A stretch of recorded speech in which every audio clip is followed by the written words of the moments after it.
आज हम प्रोनाउन सीखेंगे। प्रोनाउन इंग्लिश ग्रामर में सबसे इम्पोर्टेंट है। इसको सीखने के लिए सबसे पहले हमें ये जानना होगा कि प्रोनाउन है क्या। आइए शुरू करते हैं। प्रोनाउन, जिसे हिंदी में सर्वनाम कहा जाता है। Definition: pronoun is word used in place of noun, it is called pronoun. Pronoun is a word. Pronoun ऐसा वर्ड है जो नाउन की जगह इस्तेमाल होता है, उसको प्रोनाउन कहते हैं। There are 8 types of pronoun in English grammar. First, personal pronoun. Second, demonstrative pronoun. Third, relative pronoun. Fourth, interrogative pronoun. Fifth, indefinite pronoun.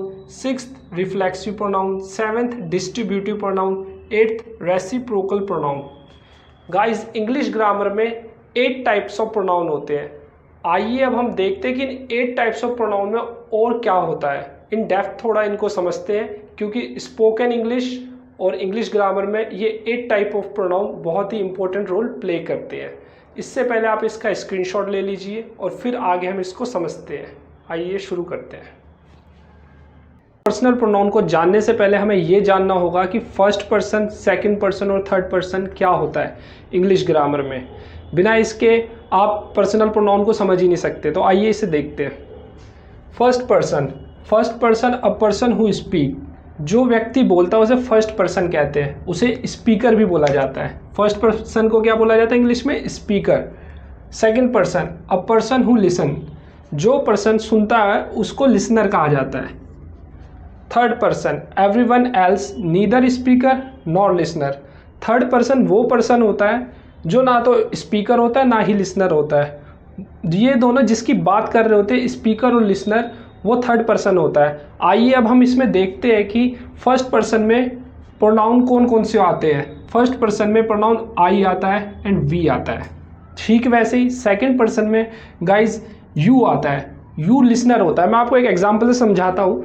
जैसे कि मान लो आपका फ्रेंड है और आप उससे बात कर रहे हैं। जब आप उससे बात कर रहे हैं तो मान लिया आप स्पीकर हो और आपका फ्रेंड कौन होगा? वो होगा listener.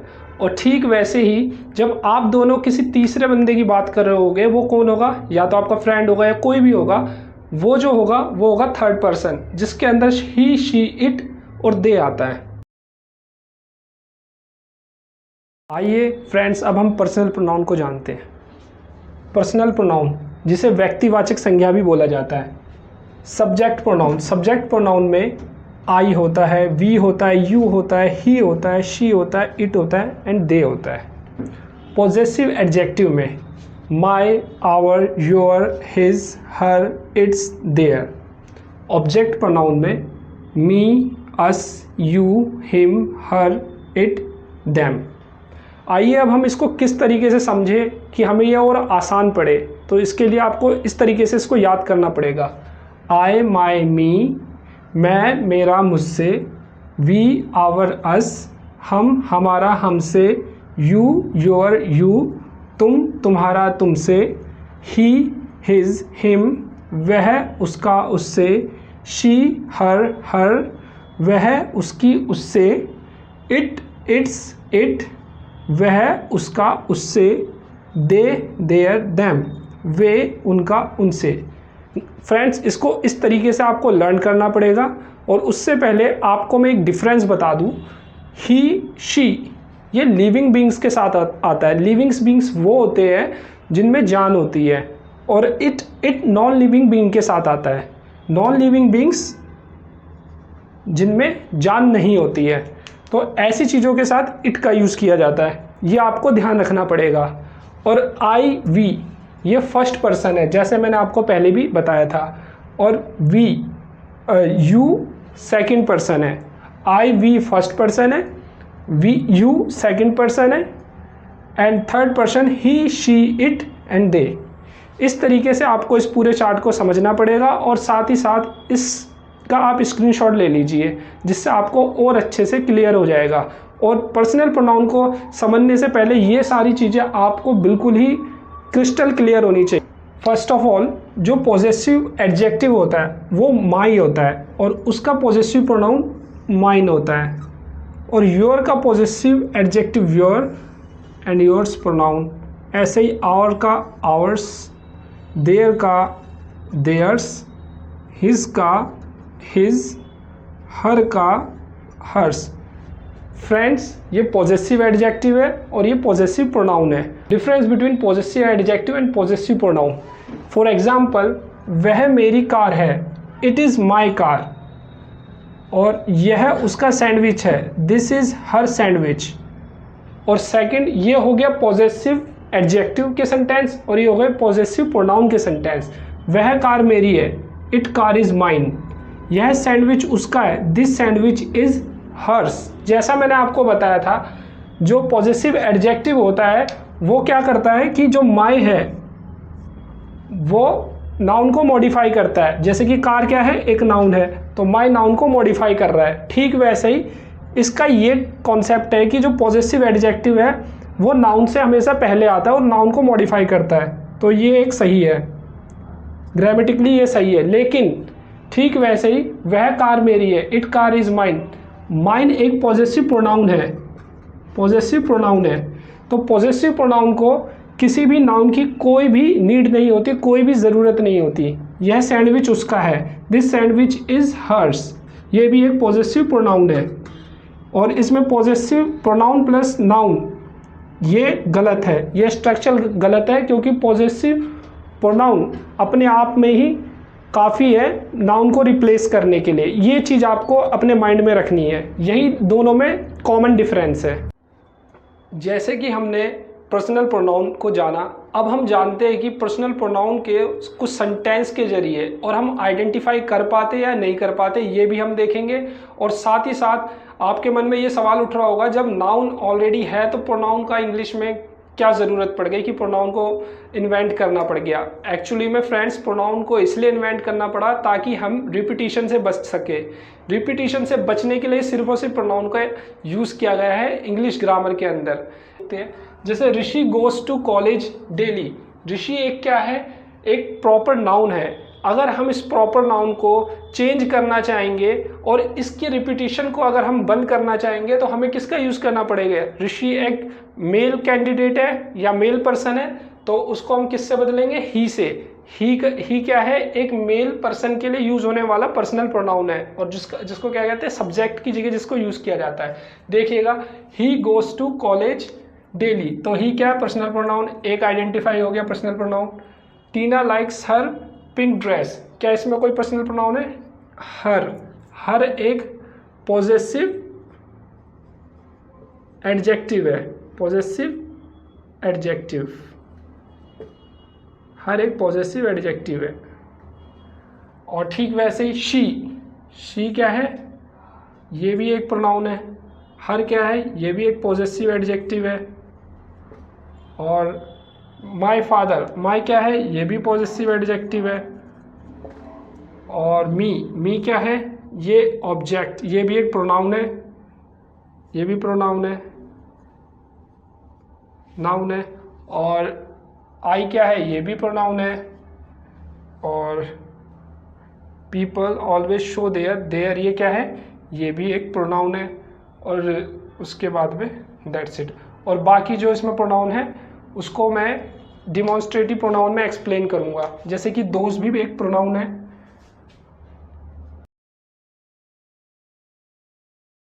Demonstrative pronoun, this, that, these, those, ये 4 वर्ड डिमॉन्स्ट्रेटिव प्रोनाउन में आते हैं। दिस और दीज ये नियर के लिए यूज़ किया जाता है, नियर मतलब पास के लिए।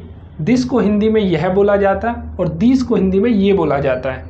और दिस जो है वो सिंगुलर के साथ इस्तेमाल किया जाता है। ठीक वैसे ही दीज प्लूरल यानी बहुवचन के साथ इस्तेमाल किया जाता है। ठीक वैसे ही दैट वह के लिए इस्तेमाल किया जाता है और सिंगुलर के लिए यूज़ होता है। और दोज वे के लिए प्लूरल में इस्तेमाल होता है यानी बहुवचन में।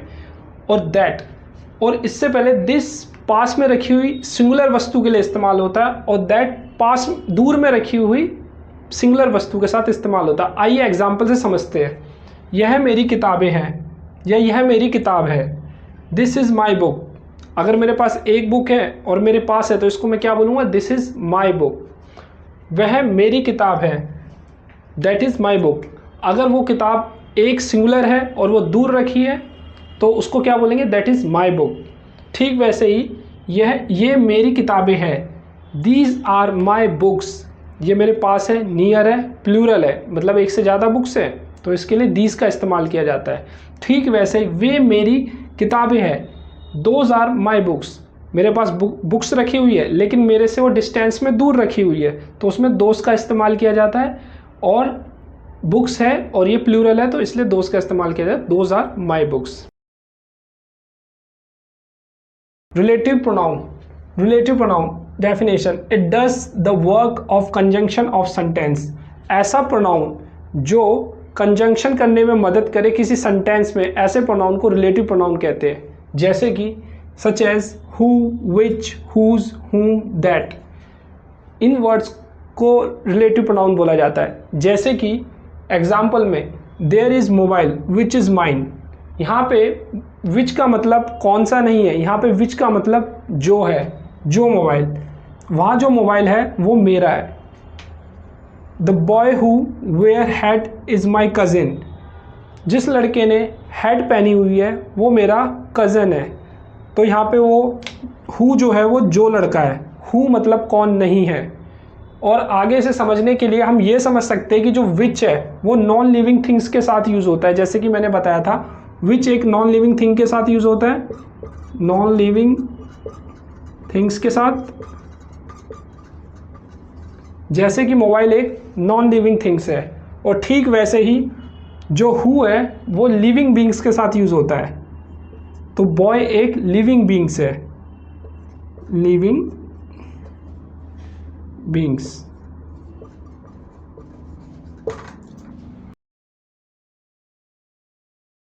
Interrogative pronoun, word used for nouns to ask question, it is called interrogative pronoun. ऐसे वर्ड जो नाउन की जगह इस्तेमाल हो, नाउन की जगह यूज़ हो और उससे क्वेश्चनों को पूछा जाए, इन्हें इंटेरोगेटिव प्रोनाउन बोला जाता है। जैसे कि who, what, which, whose, whom। Who को हिंदी में कौन बोला जाता है, वॉट को क्या, विच को कौन सा, हुज को किसका, whom को किसको किससे, ये इनको हिंदी में बोला जाता है। आइए कुछ सेंटेंस से इनको समझते हैं। Sentence, who took my bag, मेरा बैग कौन ले गया। जो हु है वो, ये जरूर ध्यान रखना, हु को हमेशा कौन के लिए यूज़ किया जाता है और लिविंग बींग्स के साथ, जो जीवित प्राणी है उनके लिए हु का यूज़ किया जाता है, और जो नॉन लिविंग बींग है उसके लिए विच का यूज़ किया जाता है। विच में कभी ये नहीं बोल सकते आपकी विच टुक माई बैग, कौन मेरा बैग ले गया। इससे पता चल रहा है कि हु टुक माई बैग, कोई लिविंग बींग होगा वही तो बैग लेके गया होगा। कोई नॉन लिविंग वस्तु का भी बैग ले जा सकती है नहीं, तो इसलिए हु टुक माई बैग ये राइट सेंटेंस है फर्स्ट ऑफ ऑल। और दूसरा इसका हिंदी अनुवाद होगा मेरा बैग कौन ले गया। आइए अब दूसरा देखते हैं। whom डिड यू मीट, तुम किससे मिले थे, तुम किससे मिले थे। whom का अर्थ क्या होता है, किससे। what आर यू डूइंग, तुम क्या कर रहे हो, ठीक है, what are you doing. Which is your shirt, तुम्हारी शर्ट कौन सी है।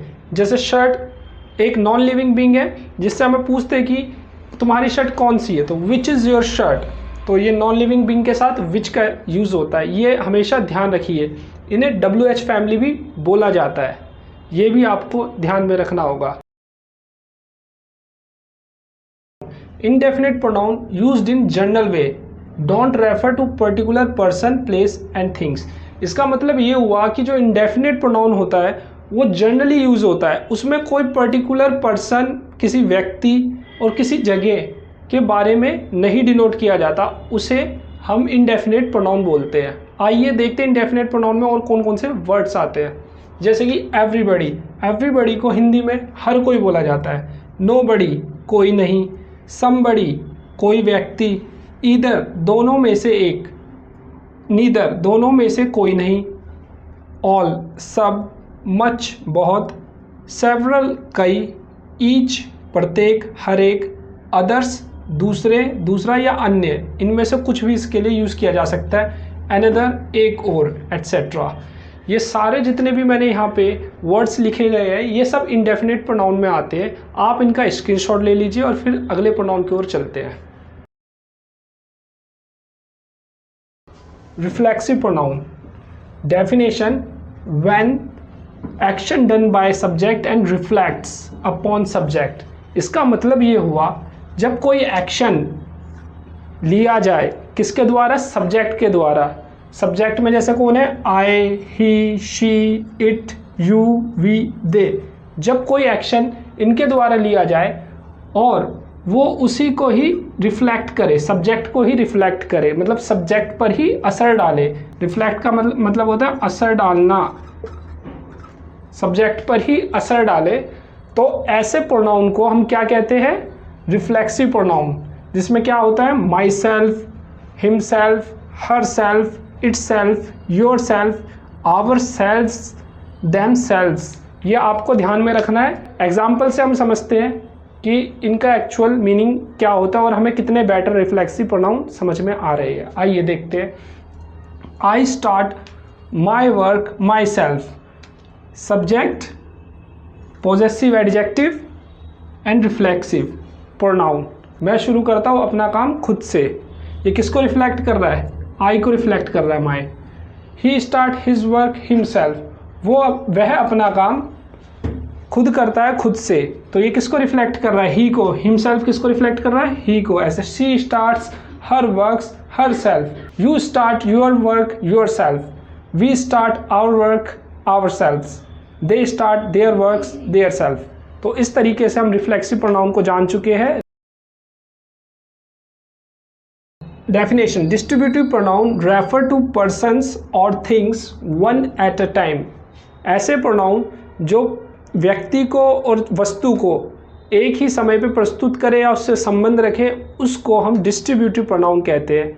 फॉर एग्जाम्पल, आइदर दोनों में से एक, नाइदर कोई भी नहीं, ईच प्रत्येक, हर एक, एटसेट्रा।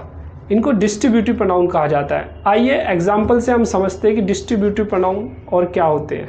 डिस्ट्रीब्यूटिव प्रोनाउन में सबसे पहला रूल होता है कि distributive pronoun plus plural noun. जब भी डिस्ट्रीब्यूटिव प्रोनाउन आएगा उसके बाद में प्लूरल नाउन जरूर होगा। तो ये इसका रूल है, इसको याद रखना है। फर्स्ट एग्जांपल है, दोनों में से एक भाई यहाँ रुक सकता है। Either of two brothers can stay here. तो यहाँ पे जो ब्रदर्स हैं, ब्रदर्स क्या है, ब्रदर्स एक नाउन है, तो ये क्या है, एक प्लूरल नाउन है, ये इसको सेटिस्फाई करता है, प्लूरल नाउन है। ठीक वैसे ही उसका कोई बाजू खराब नहीं है। Neither of his arms is defective. तो जैसे कि हमने जाना कि इसमें आर्म्स है, जो आर्म्स है इसमें भी एस लगा है, तो इसका मतलब आर्म्स जो क्या है, एक नाउन है, तो ये कंडीशन फिर भी फॉलो होती है, ये भी एक प्लूरल नाउन है। ठीक है, आगे देखते हैं। हर एक लड़के को तोहफा मिला है। Each of the boys gets prize. तो इसमें जो बॉयज है वो क्या है, वो भी एक नाउन है, तो नाउन में क्या लगा है, एस लगा है, तो ये क्या बन जाता है, plural. Reciprocal pronoun, word used to point out mutual relationship such as each other one another। ऐसे वर्ड जो पॉइंट आउट करते हैं म्यूचुअल रिलेशनशिप को, उसको रेसिप्रोकल प्रोनाउन बोला जाता है। उसमें फर्स्ट ईच अदर और वन एन अदर होता है। ईच अदर का हिंदी मीनिंग आपस में होता है, वन एन अदर का हिंदी मीनिंग आपस में होता है। इनमें कॉमन डिफरेंस ये है कि व्हेन डिस्कसिंग टू पीपल और थिंग्स, जब दो व्यक्ति और चीज़ों की बात की जाए तो ईच अदर का यूज़ किया जाता है, लेकिन when discussing more than two people और थिंग्स, तो तब वन एन अदर का यूज़ किया जाता है। रेसिप्रोकल प्रोनाउन को एग्जाम्पल से जानें। जैसे कि एग्जाम्पल, दोनों बहनें आपस में प्यार करती है। Both the sisters love each other. यहाँ पे दो पर्सन की बात हो रही है, इसलिए ईच अदर का यूज़ किया गया। उनके दिए गए सारे सबूत एक दूसरे के खिलाफ हैं। They all gave evidence against one another. यहाँ पे दो से ज़्यादा पर्सन की बात हुई है, इसलिए यहाँ पे वन एन अदर का यूज़ हुआ है। रोमियो और जूलियट आपस में प्यार करते हैं। Romeo and Juliet love each other. यहाँ पे दो पर्सन की बात हुई है, सिमिलर यहाँ पे ईच अदर का यूज़ हुआ है। पिछले हफ्ते टीम के खिलाड़ी आपस में लड़े। The team players fought one another last week. इसमें जैसा कि हमें पता चल रहा है कि जो टीम प्लेयर्स होते हैं वो आपस में लड़े, तो इसमें एक से ज़्यादा प्लेयर्स आपस में लड़े, इसलिए यहाँ पे वन एन अदर का यूज़ किया गया। अब यहाँ पे हमारे सारे प्रोनाउन फिनिश होते हैं।